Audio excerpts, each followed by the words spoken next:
In this video, we're going to show how to replace a cylinder. And so the tools you're going to need a brand new cylinder.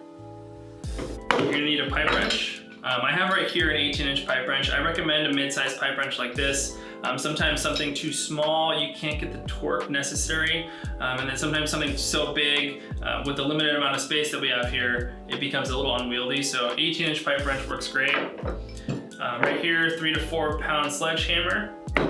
I also have here a 3-pound dead blow hammer. Sometimes you can get by with this, but if you have a sledge, it always works best for this application.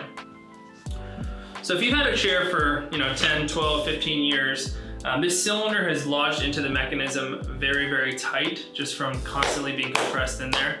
So the first thing that you're gonna wanna do is flip the chair upside down and put a little bit of WD-40, some kind of penetrating oil right here in the connection point between the cylinder and the control. What that does is it helps to loosen up that connection, so it allows the pipe wrench to twist the cylinder a little bit easier. Probably once you do that, you want to leave it for about 30 minutes. Let the penetrating oil do its thing. And so after 30 minutes are up, then we're going to go on to the next step. Once you've let the penetrating oil work for about 30 minutes, then you're going to put the chair on its side just like this. You're going to want to make sure you have 2 legs just right here, creating a stable base so the base doesn't twist. Same thing over on this side. You're going to want to put the backrest on its side so that way it gives you a little bit more stability on the seat pan assembly. And you're going to take your pipe wrench. We only use the pipe wrench as close up to the control mechanism as possible. So you're going to want to use that pipe wrench right here. You grip it. Once you get the teeth to grip on, hold on to the seat pan assembly. So that way you create some stability. Once you get this thing to twist, that means the connection between the cylinder and the control is loosened. So all you're wanting to do is get it to twist a little bit.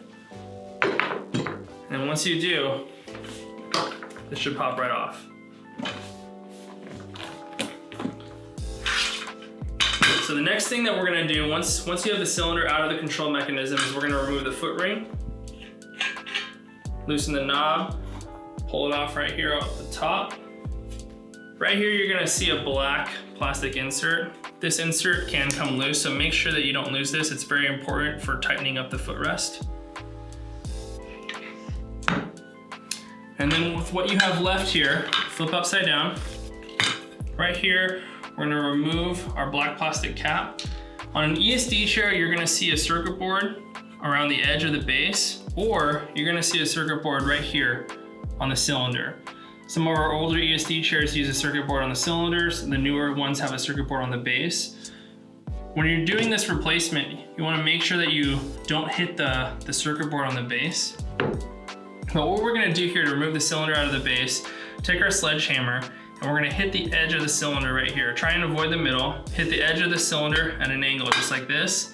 Using a sledgehammer, it's always easiest to hit it using the side, so you have a greater area to hit. So right here, just like that.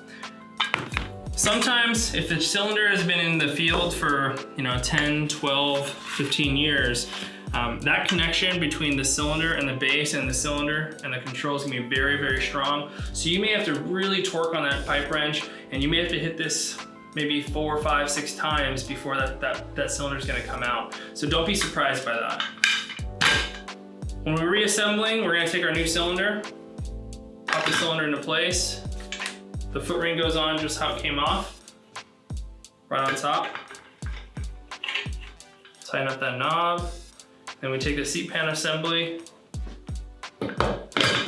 stick it on to the cylinder. The last thing that you're gonna wanna do is test the cylinder. So you're gonna wanna sit on the chair, move the cylinder up and down, twist it, probably bounce on it a few times just to make sure that cylinder sits really well into the base and into the control mechanism. And then once you've done that, you're all set.